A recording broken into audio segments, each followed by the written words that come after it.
They are both authors of international books, entrepreneurs in health and the business arena, and they are proud parents of a son. How old is he? 1 year old bouncing baby boy who had to struggle through the storm. I know. Dr. Collie is a true teacher and inspiration for wholesome living and leadership.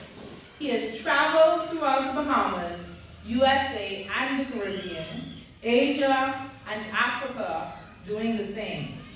Dr. Collie desires to conduct life-changing missions here in the Bahamas, as well as to continue traveling to nations conducting life-changing and medical missions.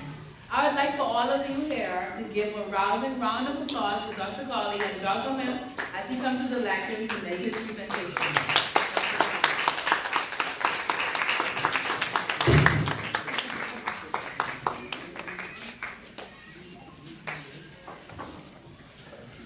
Thank you so very much.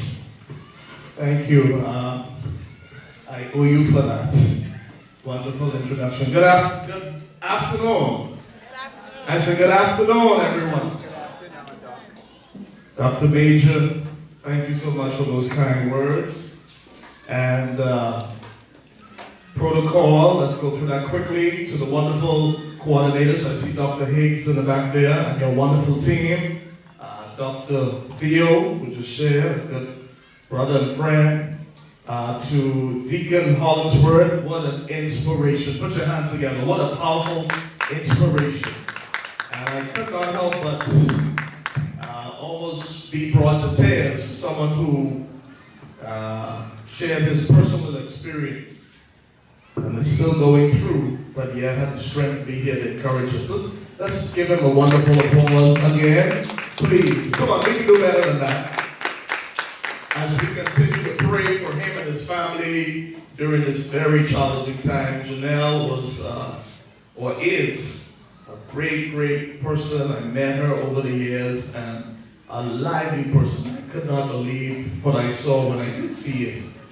So we keep them and the family in prayers. And all of you who are here today, we keep you in prayers, keep us in prayers. We are all going through this together as a community. And so we need to continue to support one another during this time. Your theme you've chosen in this special student affair, mental health and wellness seminar, the environment, you and your mental well-being. To Dr. Strong in his absence, we want to just jump straight into this today. And I've been given the awesome task of just sharing on anxiety and depression, how to recognize it in this age group.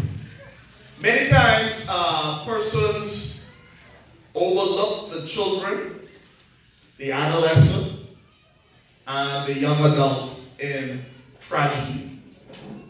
And like Dr. Major said, with her co-hosts, we are in a critical time. The rebuilding process is not overnight. The healing process is ongoing. So it's going to take a strong community effect. I know you're wonderful college students, and so I'm going to let someone just give out these handouts. Who's going to help me? And with these handouts should cover, of course, I don't have copyright to this. Okay, we're just borrowing these. And thank you so much, Madam President. And on this pamphlet that you will receive, if you need more, here are more pamphlets here. On that pamphlet, we are looking at anxiety. What are some of the signs and symptoms? We're going to be looking at anxiety and depression.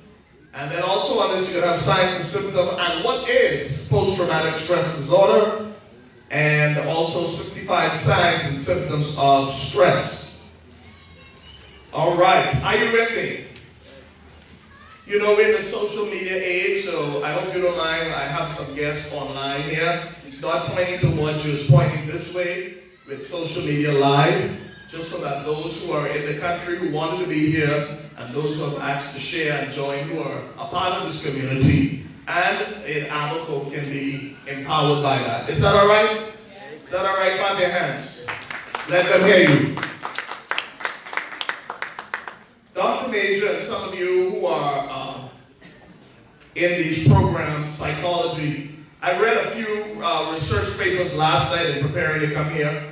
All of them point toward the fact that when you have a natural disaster, of course the incidence and the occurrence of depression, anxiety, the post-traumatic stress, exasperation of persons who had previous mental illness, the onset of new mental illness, the onset of substance abuse is going to be very critical. Of course, in our country and in what we've experienced, the minister and all involved are very aware and closely monitoring. So I'm thankful for all the independent groups that have been going around and helping. This is a challenge and it's going to be ongoing.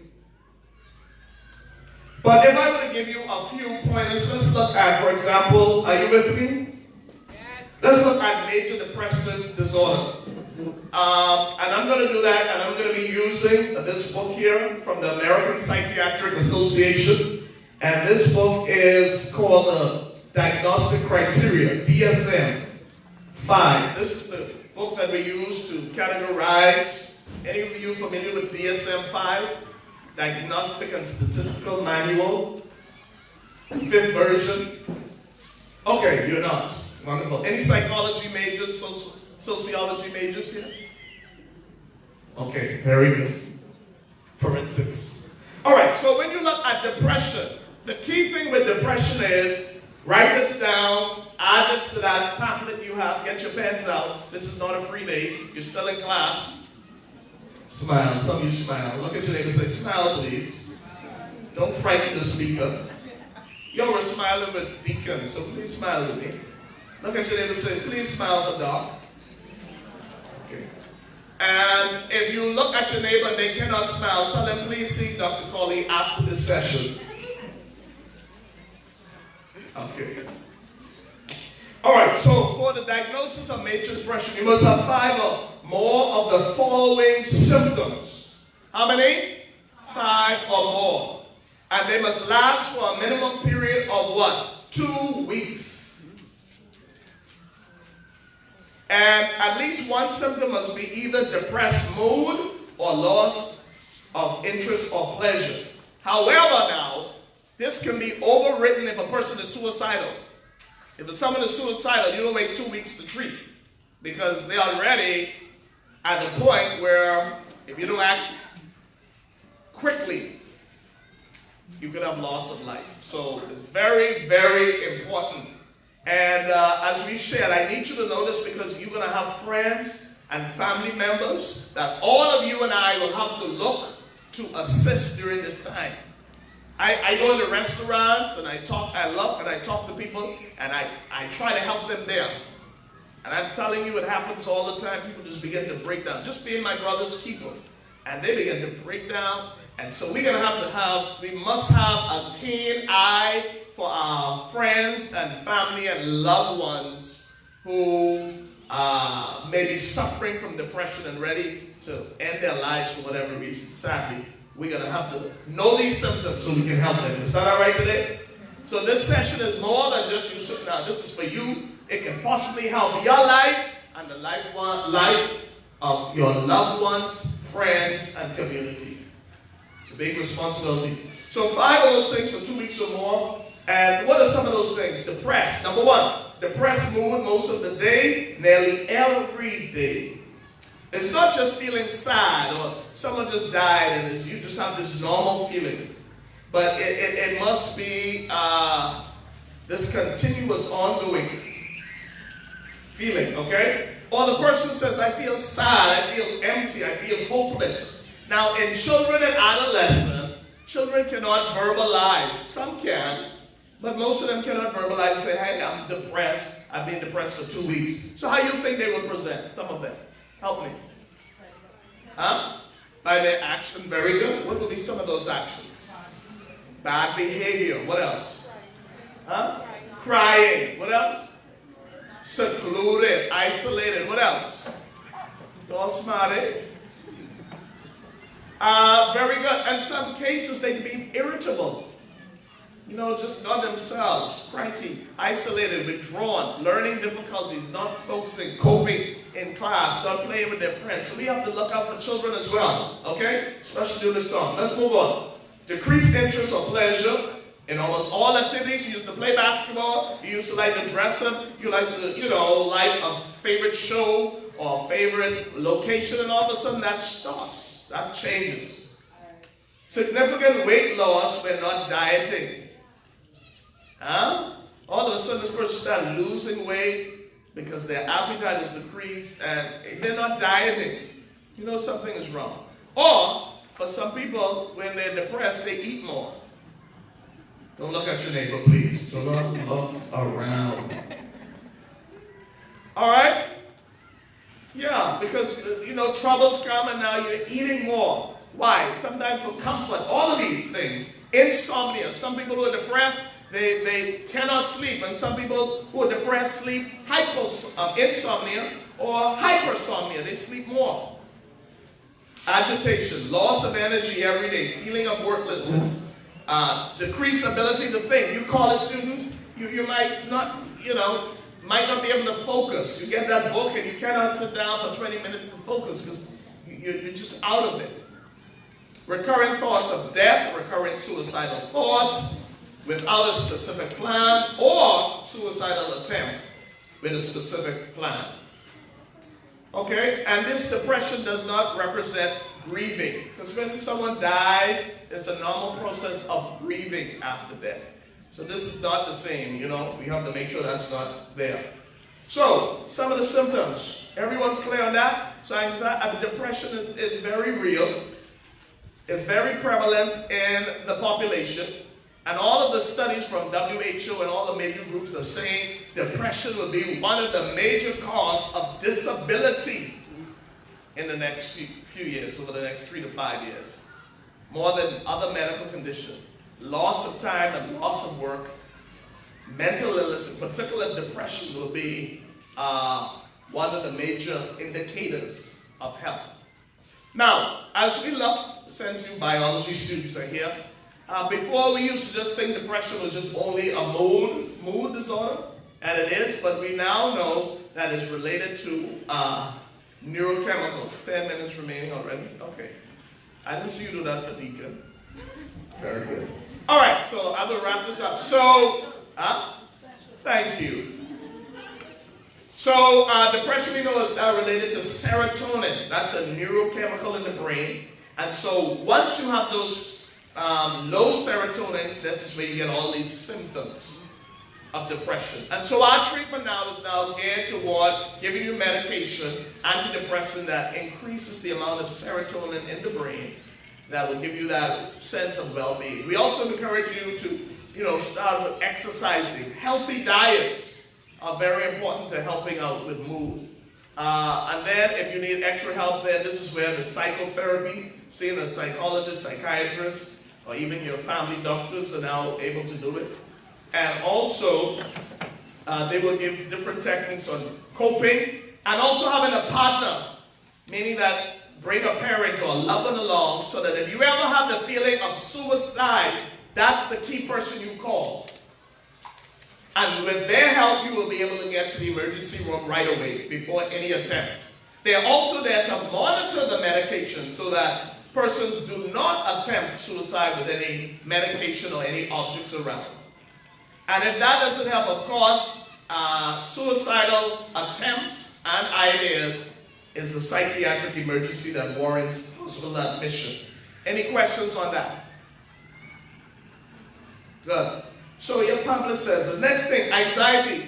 And there are different types of depression, but we just look at major depressive disorder. Now we're going to look quickly at, since she flashed that sign, looking at generalized anxiety disorder. Say anxiety. And most of us, before an exam or before a speaking engagement, unlike Deacon, who's done this so many times, we all have a little nerves, they call it. How many of you have that? Before an exam, before a test. If that's, a normal function and resolves after a while, fine. But if a person has increased ongoing symptoms of generalized anxiety, what is that? Number one, Excessive anxiety and worry, occurring more days than not for at least 6 months. Is that anyone in here? No, raise your hand. About a number of events, and just anxious. You've ever been around a very anxious person? The individuals, the individual finds it difficult to control the worry. 3, the anxiety and worry are associated with 3 or more of the following of the 6 symptoms. So there's 3 or more of these. Number 1, restlessness or feeling keyed up or on edge. 2, being easily fatigued. 3, difficulty concentrating or mind going blank. 4, irritability. 5, muscle tension. 6, sleep disturbance. Any 3 of the 6. And the anxiety, worry, or the physical symptoms, you go to the doctor, they can find nothing wrong medically, but these symptoms keep existing. Some people have, as an extension of general anxiety, panic attacks. How many of you have had a panic attack? Don't raise your hand. But most of us, huh? You have the palpitation, racing heart, tight chest, sweaty palms, sweating, feeling nervous. Some of you even, felt like passing out. Okay? And of course, this disturbance is not as a result of medication. Some people on medication that causes these symptoms. That wouldn't count as anxiety. That would be more substance-related anxiety disorder. Okay? Or it is not as a result of some other mental illness. So in this category, in this age group, of course, we have to be very cautious. Again, some of the treatments for anxiety, when you sit with a therapist or your family doctor, psychiatrist, psychologist, of course, there are for both of these, non-medical treatment, which include exercise and breathing activities, coping skills and coping mechanisms. So we find out what is the thing that triggers you and help you to cope with that. Some people, you study all week, but getting to that exam, we've had some people who, before exam, they need extra help because they'll fail every time because they're so overwhelmed or whatever, different aspects. We were talking about students today, so we're looking at that. So this is very key, the non-medical aspect, the psychotherapy. There's so many different types of therapy. We don't have time to talk about it, the approach used. And then lastly, the medical. So we have anti-anxiety or anxiolytics drugs that help people to cope, help them to rest. And there are many on the market, but they help persons to cope with anxiety and fear, insomnia, irritability, so that they can function in their arenas. So I think I'm wrapping up there. So that's anxiety and depression, of course, is very common in all age groups. But in particular, after a storm like this, you're going to see things happen. 2 other quick notes. Persons who have suffered extreme devastation, displacement, moving from where you live, loss of life, loss of material things, separation from your family, all of these stresses can cause anxiety. Starting school, worrying about the financial aspect, all of these now, 2.5 months going on 3 months after the storm is when these symptoms really arise. Because right after the crisis, you're just dealing with what? Survival mode. But when things begin to normalize, this is the key time. So I applaud the university for putting this event on, because this is the time the reality starts to set in.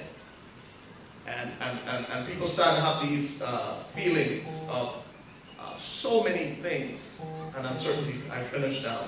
So less than 4 weeks is acute stress reaction. Anything after 4 weeks, this is when you get post-traumatic stress disorder. It's on the pamphlet. You can read about it, and it will tell you more about if you or your loved ones copy these freely, share it with your loved ones. This is going to be share it with your churches, share it with your youth groups, share it with your classmates. What's up, it's centered around. If people feel these symptoms, please contact the nearest guidance counselor at your school, at your church. Contact the mental health professionals. Contact your family doctor to get you the urgent help. Do not think you can deal with it alone. Do not think you are alone. And do not be embarrassed to get help from a mental health provider for something that's going on. We have to break those stigmas. Thank you again. I want to end with that. We have to break the stigma that if you go to get help, you're not crazy. Look at your neighbor and say, you're not crazy. And please, neighbor, don't answer them back. Thank you very much for this opportunity to share with you. I hope you being helped, and kindly share this. If you have questions afterward, maybe we can share and talk a little bit more. To the organizers, thank you again. To timekeeper, I think that's it. Again, thank you so much, all of you.